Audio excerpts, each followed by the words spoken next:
não se pode precisamente dizer com segurança que efetivamente tivesse havido alterações abruptas, digamos assim, no funcionamento do Estado, da administração pública, em particular no setor da gestão do património. Isto porque já havia anteriormente, já tinha sido do tempo do Marcelo Caetano, salvo erro, uma Direção-Geral do Património Cultural. Essa Direção-Geral do Património Cultural tinha uma perspectiva inovadora, a diretor, portanto o Dr. Bairrão Oleiro, tinha uma perspectiva inovadora daquilo que deveria ser, de facto, no que diz respeito à minha área, que é a arqueologia, do que devia ser feito a gestão do património arqueológico. E, digamos assim, que, no fundo, a mudança que se dá com o 25 de Abril é fundamentalmente a nível político, da criação de uma democracia. É evidente que essa democracia confronta-se com a necessidade de reorganizar o aparelho de Estado. Portanto, de o transformar em certas áreas, de o modernizar, porque ele já estava, digamos assim, antiquado. Aliás, curiosamente, a última mudança que houve foi na área das finanças, até praticamente nos anos 80 ainda o Serviço Regional funcionava e o método do Salazar de contabilizar as finanças ainda estava em curso e, portanto, foi das últimas coisas, a contabilidade pública foi a última a ser organizada. Mas no que diz respeito à parte do património, a criação já no tempo do Marcelo Caetano da Direção-Geral dos Assuntos Culturais e a figura do Dr. Bairrão Oleiro foi fundamental para estabelecer uma ponte entre aquilo que era o tempo do Estado Novo e a democracia criada com o 25 de Abril. Havia, pronto, o Estado Novo era sobretudo, de facto, a Junta Nacional de Educação. Ela é extinta em 1977 e a partir daí há um ensaio que é, de facto, há, digamos, um tempo de reflexão, como é que poderia ser organizada a gestão do património. É o tempo em que realmente nós referimos como é o tempo do COISPSEN, que era uma comissão organizadora do Instituto do Património Cultural e Natural, em que era presidida pelo arquiteto Viana de Lima. Foi uma figura muito importante, particularmente na Zona Norte. E depois essa comissão vai avançar no sentido, digamos assim, de tentar estabelecer um programa em que essas duas vertentes, natural e cultural, estivessem juntas. No entanto, portanto, naturalmente, houve divisões a nível político e há a necessidade óbvia de criar uma nova entidade. E isso realmente vai ser concretizado nos anos, começa a ser reflete sobre o assunto, eu não fiz parte dessa reflexão, mas sobretudo aquilo que podemos considerar como antecedentes, era uma coisa que era muito grata ao Dr. Bairrão Oleiro, que era realmente todo aquilo que era a gestão do património e os projetos de salvamento. Quer dizer, projetos de salvamento, como por exemplo o de Sines, no tempo do Marcelo Caetano, ou o projeto do salvamento das gravuras do Tejo, em que eu fui um dos responsáveis, que ainda são do tempo do Marcelo Caetano, ou seja, são de 72, 73, já no fundo preconizavam essa perspectiva que depois se vai desenvolver, que é a primazia da arqueologia do salvamento, e estavam dentro daquilo que era, digamos assim, as perspectivas europeias sobre a questão de dar primazia a salvar o património e a gerir o património e dar-lhe uma vertente. E dar, digamos assim, importância a esse aspecto. E por esse mesmo motivo, o salvamento da arte rupestre do Tejo, embora tivesse sido feita por estudantes, basicamente, foram estudantes finalistas e eu, entre outros, com um arqueólogo amador, que era o Dr. Eduardo da Cunha Serrão, que dirigimos o projeto, mas para isso tivemos uma deslocação à França, financiada pelo próprio Ministério da Educação, portanto, a Paris. Portanto, trouxemos métodos novos de Paris. Portanto, não se pode dizer que tenha havido uma ruptura, porque a Direção-Geral do Património Cultural foi a ponte que se estabeleceu entre de facto, aquilo que era a Junta Nacional de Educação e aquilo que depois veio a ser criado a partir dos anos 80. Evidentemente que depois estamos em 1976, quer dizer, no fundo é uma época com outros políticos, posso dizer como coisa. Ou seja, o Mário Soares, Mário Sá Carneiro, aliás, Francisco Sá Carneiro, e portanto são outros políticos de um outro tempo. Portanto, têm um tempo que tinha uma perspectiva geral para o país e tinham a vontade de lhe impor. E o Mário Soares, quando vai a Braga, de facto, quer dizer, chega lá, observa a destruição do património e avança em 1976, é o primeiro governo constitucional com o salvamento de Bracara Augusta. E precisamente com o apoio também, de facto, da Direção-Geral e com o apoio do Dr. Bairro Leiro. Isto vai ser um ponto de partida que tem muito a ver com tudo o que acontece em 1980. Porque, entretanto, é criada, de facto, o IPPC, há uma nova lei para da Secretaria do Estado da Cultura e, efetivamente, nesse âmbito, pois a doutora Natália Correia Guedes desloca-se a Braga, efetivamente gosta de ver a organização do campo arqueológico e convida o Francisco Alves para apresentar uma proposta e para se reorganizar o Departamento de Arqueologia e o Museu Nacional de Arqueologia. E também, de facto, com o apoio de um novo governo que surgiu na altura, em 1980, que foi o governo de Mário Sá Carneiro, Francisco Sá Carneiro. Mário Sá Carneiro é o poeta. Portanto, de facto, Francisco Sá Carneiro, portanto, no sentido do primeiro governo de criar, realmente ele pretendia uma remodelação a sério de toda a administração e avança, e muito concreto, quer dizer, ele era alguém que pretendia as coisas concretamente. E tem realmente uma equipa ministerial muito boa e, portanto, designadamente o secretário de Estado da Cultura, que é o Polido Valente, que foi o Polido Valente, já faleceu, não é? Que era um homem de estilo e de pulso, não é? Que ele, portanto, e que aceita a proposta do Francisco Alves e, ao mesmo tempo, quer dizer, também há o apoio do facto da Natália Correia Guedes, que era a nova responsável pelo Instituto Português do Património Cultural, e aí dá-se, portanto, o projeto do arquiteto Viana de Lima é abandonado e, portanto, é só cingida uma parte, depois a área do ambiente vai ter um outro destino, mas a área do cultural vai ficar sob a alçada do IPPC, que é criado precisamente em 1980, suponho eu. E precisamente a partir desse momento começa a minha colaboração com o IPPC, em 1980. Mas eu tinha já uma experiência de contacto, que era, portanto, com um projeto de salvamento, que era o projeto de salvamento de Bracara Augusta, enquanto eu era estudante, e, portanto, de História, em Lisboa, e, portanto, e por outro lado havia já o projeto também de Sines e havia realmente toda aquela experiência que o Dr. Bairro Leiro tinha e, portanto, e por exemplo, podemos referir que uma das pessoas mais decisivas para o lançamento do projeto de Bracara Augusta foi, efetivamente, o arquiteto Viana de Lima. Estive várias vezes com ele foi uma das pessoas que, digamos, presidiu ao projeto de estudo de Bracara Augusta, é pouco falado, mas é verdade. Foi ele que, de facto, ele e toda uma série de arquitetos do Porto, foram eles que, de facto, arquitetos e não só, também a Direção-Geral, o Departamento de Ordenamento do Território que estava no Porto também, de facto, apoiaram decisivamente porque era uma experiência nova de gestão do património que eles pretendiam apoiar.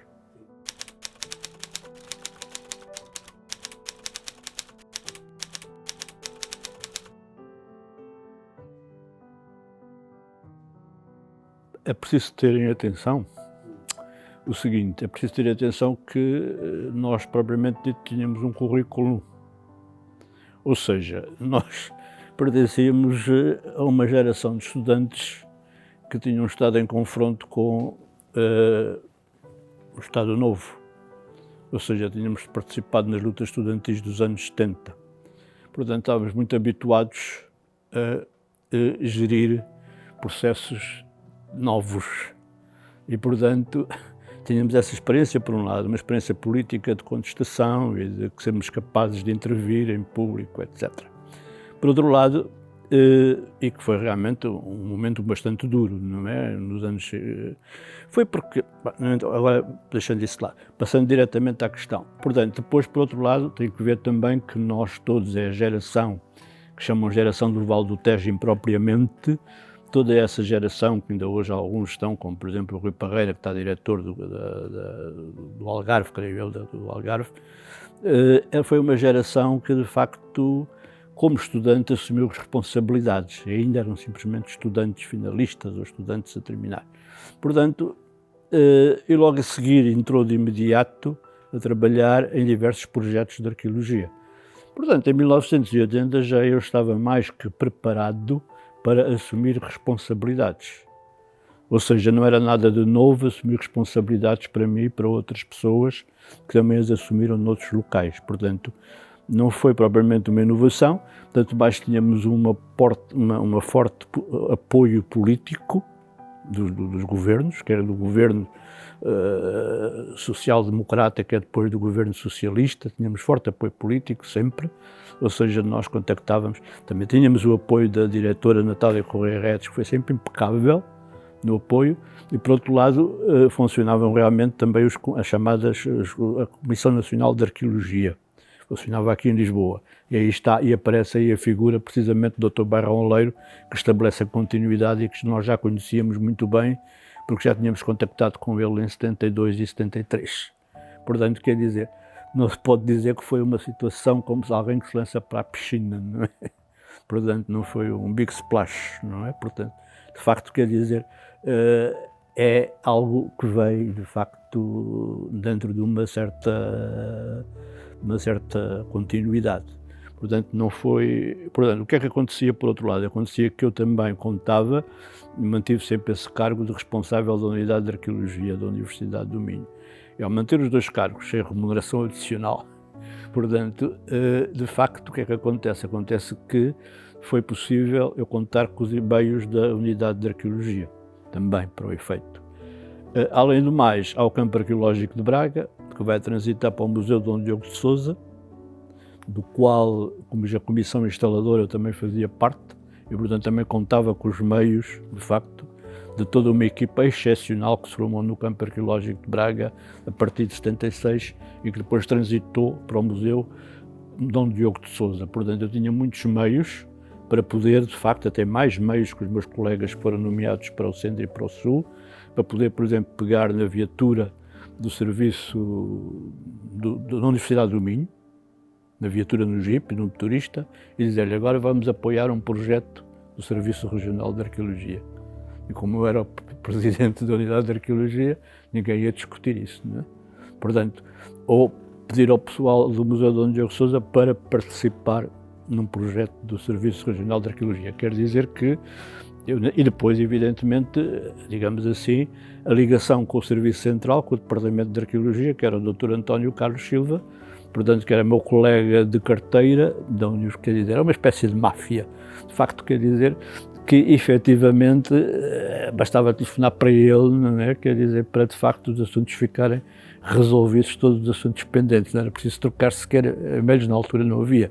Mas, portanto, digamos assim, portanto, ele também tinha contactos assíduos com a doutora Natália Correia Guedes, que era uma pessoa realmente impecável do ponto de vista do apoio. Não há dúvida nenhuma que os primeiros governos filhos da democracia eram governos extremamente eficazes. Quer dizer, se pudesse chamar os ministros e para darem lições aos atuais, quer dizer, nós seríamos muito beneficiados. E, portanto, qual foi a solução? A solução foi uma solução simples. Era o método de requisição dos professores. Ou seja, nós íamos buscar o ensino secundário, por proposta de facto dos responsáveis, íamos buscar os professores que nós sabíamos que eram antigos colegas nossos da Faculdade de Letras ou da Universidade do Porto, etc., que já tinham também trabalhado em projetos de arqueologia. Essa requisição, evidentemente, que era depois discutida entre o Ministro, o Secretário de Estado da Cultura e o Secretário de Estado da Educação. Portanto, era discutida a nível, nós precisamos de tantas pessoas no Norte. E, portanto, foi com base nessas pessoas, que já tinham experiência também de arqueologia, que se constituíram as equipas que depois acabaram por integrarem o quadro, não é? Mas em princípio foi por requisição, e essa requisição era acordada a nível superior, a partir de uma proposta que vinha da doutora Natália Correia Guedes para o secretário de Estado da Cultura, e o secretário, normalmente a maior parte das coisas no Conselho de Ministros são previamente levadas ao Conselho de Ministros, são preparadas pelos secretários de Estado, não é? E, portanto, nesse sentido, de facto, o secretário de Estado da Cultura contactava com o secretário de Estado da Educação e ele dizia se era possível ou não, quer dizer, e, portanto, de facto, normalmente nunca houve problemas e assim se constituíram as equipas que trabalharam nos serviços regionais de arqueologia, portanto, sobretudo a nível dos arqueólogos, dos técnicos superiores. Ora bem, as primeiras pessoas que integraram o serviço foi, por exemplo, lembro-me de alguns deles, por exemplo, Isabel Silva, que depois foi transitou para o museu. Lembro, por exemplo, de facto, de pouco tempo mais tarde também o Orlando Ribeiro, também. Portanto, mais tarde ainda a Anabela Lebres. Estou-me agora a lembrar mais tarde ainda o Miguel. Portanto, isto não diz respeito à Zona Norte, portanto, mas lembro sobretudo do Orlando, trabalhou muito tempo comigo, depois do Domingos Cruz, mas depois do Domingos Cruz transitou para a Universidade de Coimbra. Portanto, estou-me a lembrar agora de alguns nomes.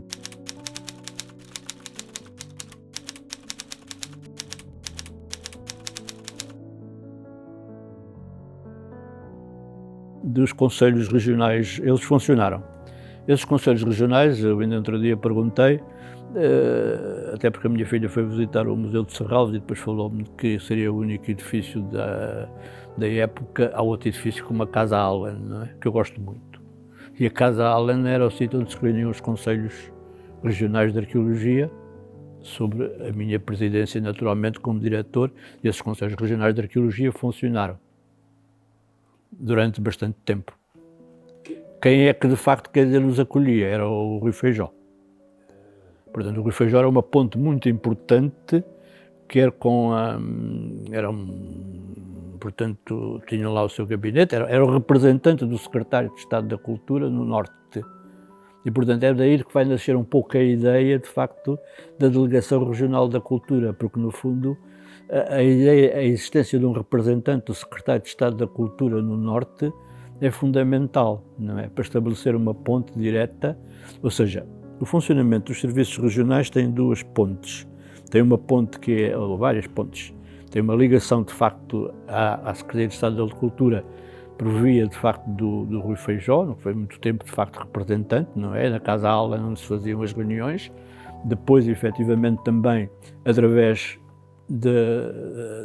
do IPPC, da Natália Correia Guedes e do Barão Leiro como presidente da Comissão Nacional de Arqueologia, e também pela importância que na altura tinham os governadores civis. Ou seja, o contacto dos serviços regionais com os governadores civis era muito importante porque eles tinham o poder, tinham o poder da polícia, o poder da GNR, tinham de facto utensílios de funcionamento do aparelho de Estado. O Dr. Manuel Delgado foi para o campo, foi trabalhar também para a unidade de arqueologia e, portanto, nesse aspecto, quer dizer, o nosso contacto era um contacto habitual, não é? E, portanto, de facto, ele, portanto, o que é que eu posso dizer? É que é um contacto quase diário, não é? Para resolver assuntos e, sobretudo, porque ele tinha contacto direto com os secretários de Estado e, portanto, foi uma figura fundamental, além de que era um ambiente acolhedor. A Casa Allen era um ambiente acolhedor.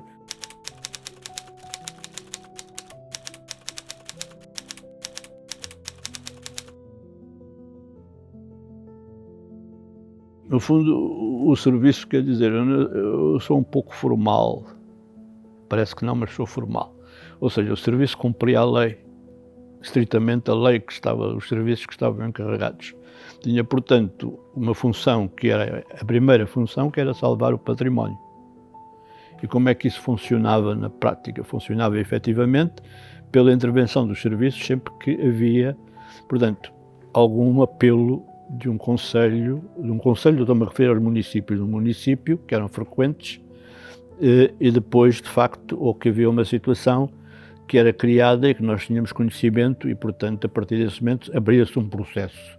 Sempre puxava uma notícia no jornal, abria-se um processo e, a partir daí, um técnico superior deslocava-se para verificar a situação. Depois é preciso ver que os serviços regionais funcionavam em estreita articulação com os arqueólogos, aí os tais conselhos. Os arqueólogos das universidades e os outros arqueólogos estavam representados nos conselhos. E, portanto, o que é que acontecia? Supondo que numa determinada área havia um projeto científico já organizado e instituído para estudar aquela zona. O Serviço Regional era chamado a fazer uma avaliação da situação e se de facto houvesse interesse por parte do arqueólogo que estudava a área, do arqueólogo da universidade, nós fazíamos transitar o estudo daquele sítio para esse arqueólogo e aquilo que a minha responsabilidade, a minha capacidade, em conjunto com o Dr. António Carlos Silva, era ver se havia verba. Portanto, e isso era feito telefonicamente, não é como agora. Portanto, em que há uma série de papéis. Eu telefonava para o António Carlos Silva, perguntava: haverá dinheiro para o arqueólogo X da universidade tal, é na área tal. Portanto, de facto, é uma capacidade, pronto, é um funcionamento muito mais executivo do que agora é nos serviços do Estado. E, por outro lado, isso eram os aspectos, os salvamentos. Por outro lado, havia também a responsabilidade sobre os serviços, sobre os monumentos que estavam sob o património do Estado e que passaram para a tutela do IPPC. E esses nós acompanhávamos, todos os que eram de arqueologia, como, por exemplo, a Citânia de Santa Luzia, não é? Todos eles, portanto, como, por exemplo, Panóias. Portanto, nós tínhamos também a obrigação de fazer o acompanhamento e fazer projetos para esse sítio. Finalmente, havia realmente tudo aquilo que eram de facto os pareceres, todo o aspecto que era muito importante, porque era a articulação com os restantes arqueólogos, que era de facto, nesse tempo, era de facto o Ministério da Cultura, a Secretaria de Estado da Cultura, que financiava os projetos dos trabalhos arqueológicos e, portanto, de facto, essas reuniões nos conselhos eram importantes até para se ver depois, portanto, para fazer uma distribuição equilibrada das verbas que estavam dentro desses planos. Portanto, essas eram 3 áreas de atividade.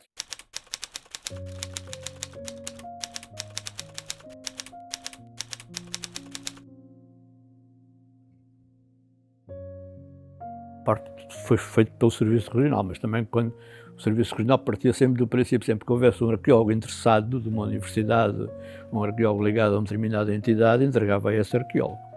Portanto, quer dizer, o Serviço Regional era apenas a placa giratória, mas ele próprio também fez algumas cartas arqueológicas dentro do espírito que já vinha do tempo do Dr. Bairrão Loureiro, portanto, da Direção-Geral do Património de 1972 e 73, que era o Inventário do Património Arqueológico Português, e que, apesar de tudo, até está razoavelmente bem feito.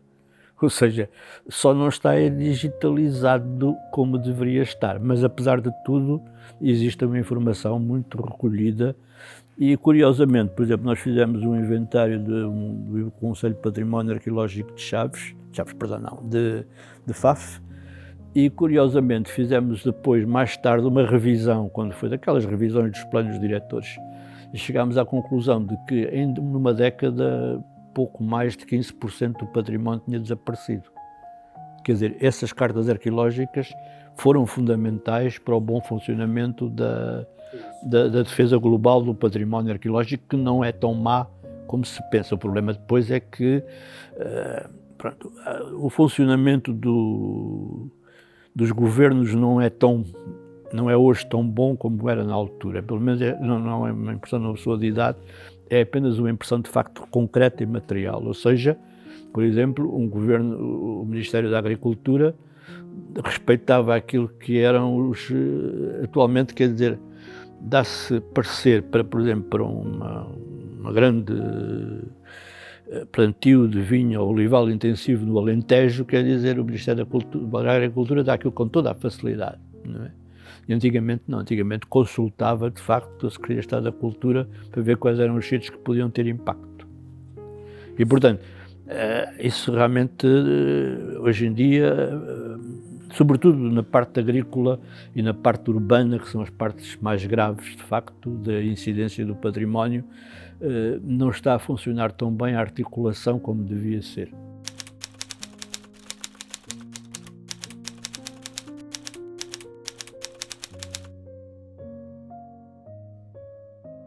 O país é bastante variável, não é? Quer dizer, de facto, os meus contactos com as câmaras municipais eram de uma extrema cordialidade, não é?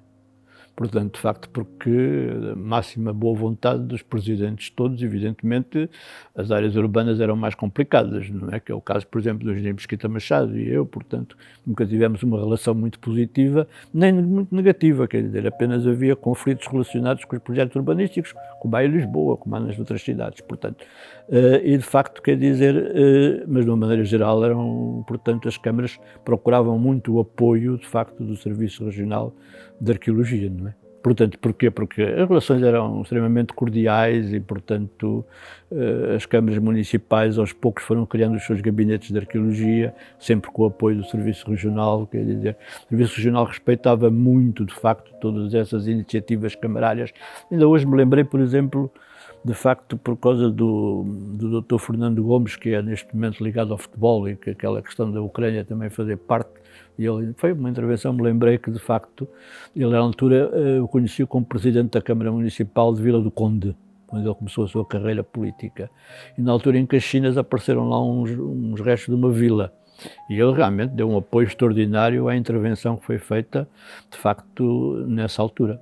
De facto, quer dizer, havia uma recepção muito positiva da parte dos presidentes das câmaras, ainda hoje, de maneira geral, existe, quer dizer, desde Bragança até ao Porto, quer dizer, eu não vejo, de facto, quer dizer, pode haver situações de conflito derivadas, de facto, de projetos que são, sobretudo nas áreas urbanas e nas áreas rurais.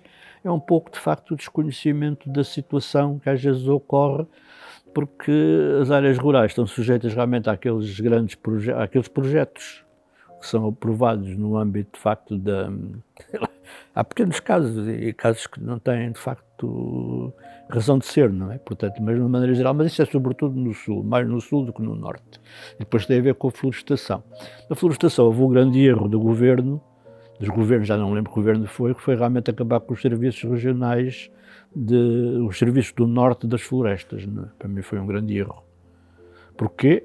Não só porque estamos a ver agora o resultado com os incêndios, porque na altura aquela política de proximidade havia, os guardas florestais estavam lá nas suas casas no meio da mata e, portanto, quando havia um fogo eles ocorriam logo.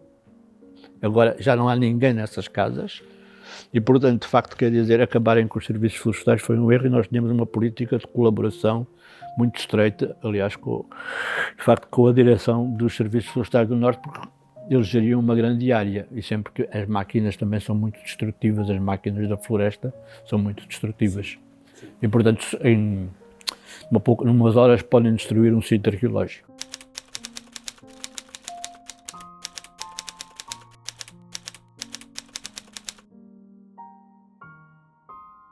Os conselhos regionais e os temas fundamentais que eram debatidos tinham a ver precisamente mais com o plano de trabalhos arqueológicos. Ou seja, realmente porque o Plano Nacional de Trabalhos Arqueológicos era um plano que tinha muito do interesse dos arqueólogos, porque eles tinham os seus projetos de investigação. E, portanto, esses projetos de investigação, ou seja, nesta fase do Serviço Regional, as universidades talvez já estejam esquecidas, mas o apoio que foi dado aos doutoramentos dos professores foi um apoio muito significativo que foi dado pela Secretaria de Estado da Cultura, que depois passou para a Fundação Nacional, já não sei o nome, pela FCT, não é? Não sei o que, mas nessa altura foram de facto muito apoiados pela cultura e ao mesmo tempo, quer dizer, o contributo que eles davam era sempre que havia uma situação no seu espaço de investigação, era acorrerem a essa situação. E, portanto, realmente, esses conselhos regionais debruçavam sobretudo sobre questões que tinham a ver com a global estrutura de investigação que estava em curso no norte de Portugal. De referir uma coisa que é muito importante e que está muito esquecida, é que o Serviço Regional de Arqueologia, ao tempo, não tinha jurisdição a sul do Douro. Não sei muito bem porquê, mas de facto não tinha jurisdição, não coincidia com a Comissão de Coordenação da Região Norte. Há razões com certeza burocráticas para isso, mas de facto o Douro era o nosso limite de trabalho.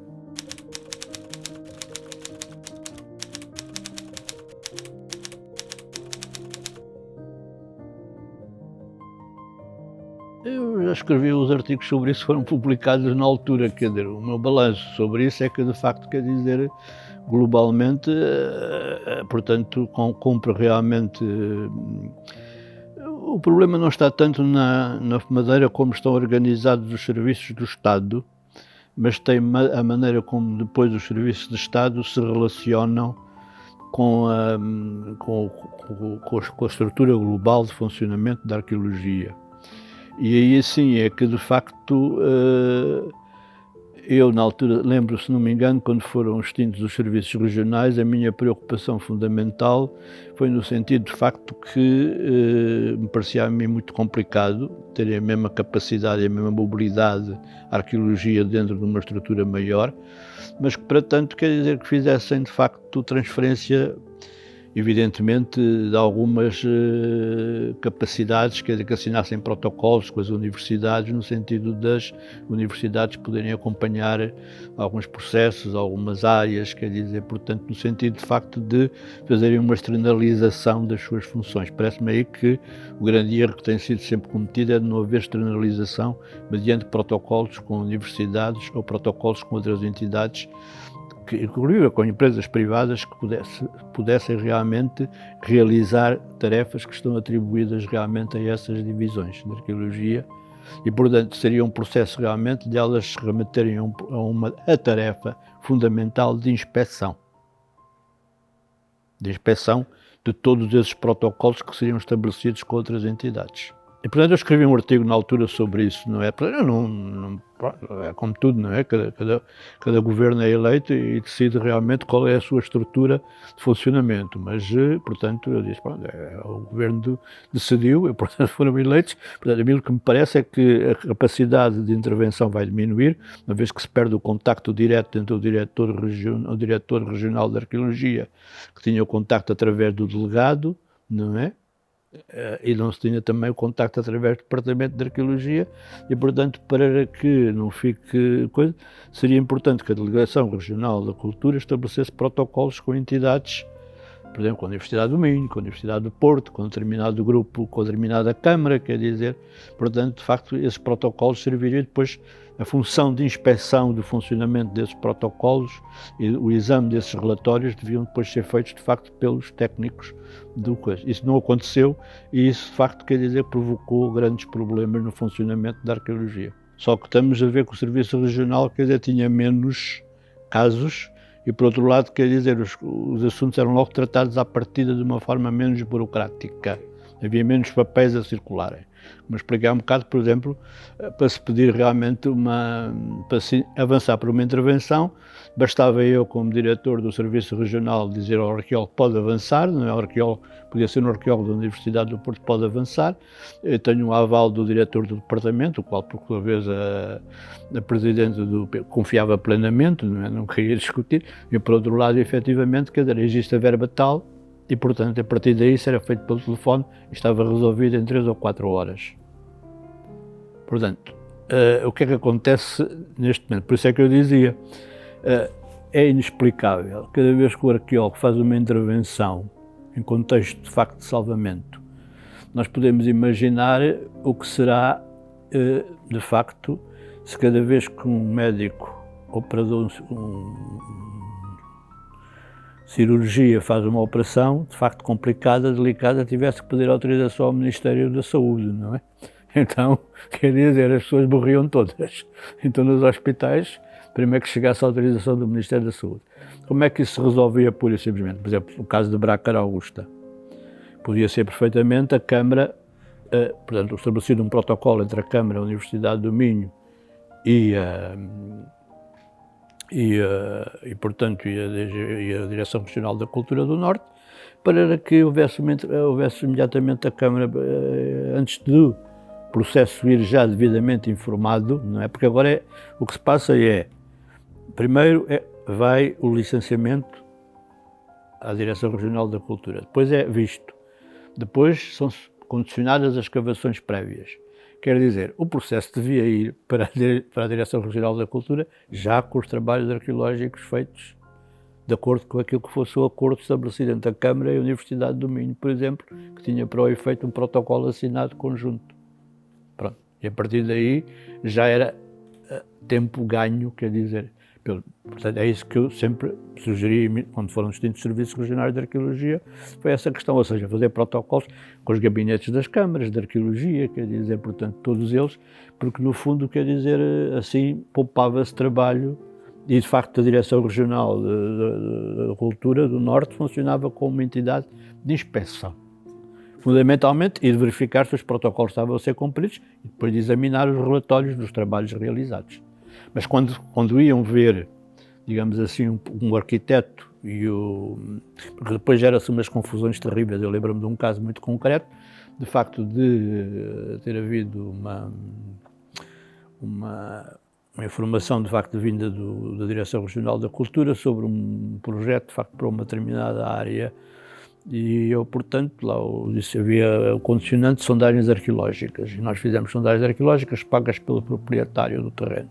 É simples. E depois, de facto, fizemos e dissemos, bem, aqui pode fazer de facto até esta profundidade, meter as construções até esta profundidade porque as ruínas romanas estão a 2 ou 3 metros. Não tem problemas nenhum. Ele ficou todo contente e depois veio, vamos alargar as escavações. Eu disse, cuidado, não vamos alargar já as escavações porque se calhar vai gastar dinheiro sem necessidade. Sabe porquê? Porque este projeto que tem de pôr vivendas junto nessa área interior implica a entrada de carros.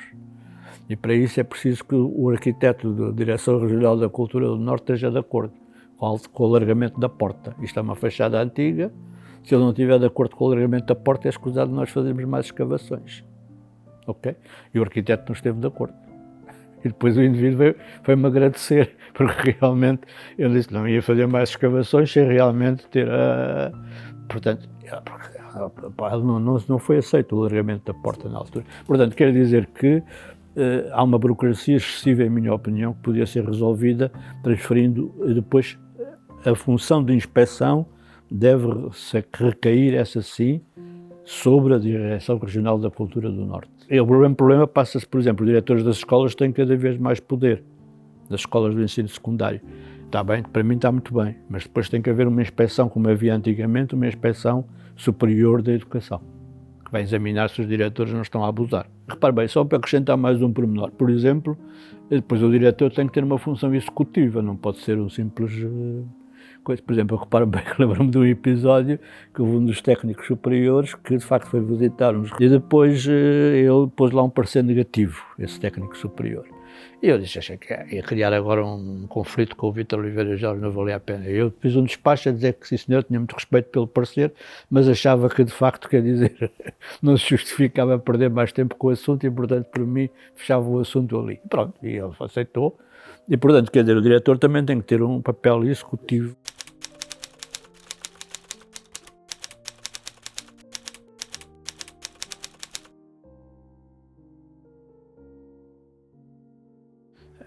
Parece muito bem que haja... As direções regionais de arqueologia foram criadas, de facto, num espírito de descentralização, nos anos 80. Portanto, parece muito bem, se existem as comissões de coordenação de regiões, parece muito bem que, de facto, haja uma descentralização. Não vejo razões para ela não funcionar. Parece-me a mim é que devem ser reforçados os poderes de inspeção daquilo que é o organismo central. Isso sim. Ou seja, de facto, é aí que reside, em minha opinião, o nó da questão. Ou seja, tem que haver, de facto, a nível central, a inspeção e não pode haver duplicação de funções. Mas parece muito bem que haja uma descentralização. Porquê? Isto porque não faz muito sentido, de facto, efetivamente, assuntos que podem ser resolvidos, quer dizer, ao princípio, se um assunto pode ser resolvido a nível, que eu estava há um bocado a enunciar, pode ser resolvido a nível do município, que seja resolvido a nível do município. Se há um assunto que pode ser resolvido a nível regional, que seja resolvido a nível regional. Se é um assunto que carece, tem impacto nacional, então tem que ir, de facto, à Secretaria de Estado da Cultura e, ao mesmo tempo, isso dos assuntos que possam derivar para um impacto nacional, não é? Se não, devem ser resolvidos a nível local, a nível regional e, portanto, a mim parece muito bem que as direções regionais transitem para o coisa. Agora, há aqui um problema de base que não tem nada a ver com essa questão, que é o problema, de facto, que as pessoas estão muito esquecidas. Há, neste momento, uma debilitação da função pública, da administração pública, que é inaceitável. E que isto não tem muito a ver nem com a Troika, já veio muito tempo antes que as pessoas estão esquecidas. E eu próprio apanhei com esse problema, e que foi no tempo de uma pessoa que agora era primeiro-ministro e que agora é muito glorificada, que é o Dr. António Guterres, engenheiro António Guterres, em que ele combinou com o Dr. Pina Moura, que era ministro das Finanças, criarem uma regra, que era 2 reformas, uma entrada no Estado. Ora bem, isto seria uma coisa provisória.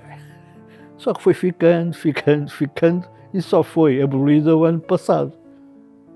Ou seja, não é culpa da Troika, como dizem, é culpa de facto dessa decisão. O Dr. Pina Moura já faleceu e, portanto, de facto, que na altura era para ser uma coisa provisória. Porquê? Porque antes disso, e eu digo que sofri, porque nós tínhamos pessoal contratado, e agora às vezes esse problema também se está a pôr e se calhar vai dar também disparate, que é, tínhamos pessoal sob contrato, não é? E a certa altura o primeiro-ministro António Guterres decide que o pessoal todo que estava sob contrato entrava para o quadro. E eu tinha 2 indivíduos que trabalhavam connosco sob contrato na unidade de arqueologia, que eu tinha-lhes dito expressamente que não ia renovar o contrato. E eu, quando cheguei lá, porque eles eram fracos, não tinham capacidade, não tinham currículo, e entraram assim cerca de 100.000 funcionários para a função pública, muitos dos quais de má qualidade. Passados uns meses, o Ministro das Finanças assustado e o António Guterres fazem de facto esta coisa. Portanto, que foi bloquear de facto as entradas para a função pública de uma forma disparate. Agora vai-se repetir o mesmo disparate, porque estão de facto a entrar na função pública, muitas vezes pessoas que estão a entrar só porque lá estão já há muitos anos, e depois, de facto, o sistema dos concursos, que devia ser reposto, mas com maior velocidade, não funciona.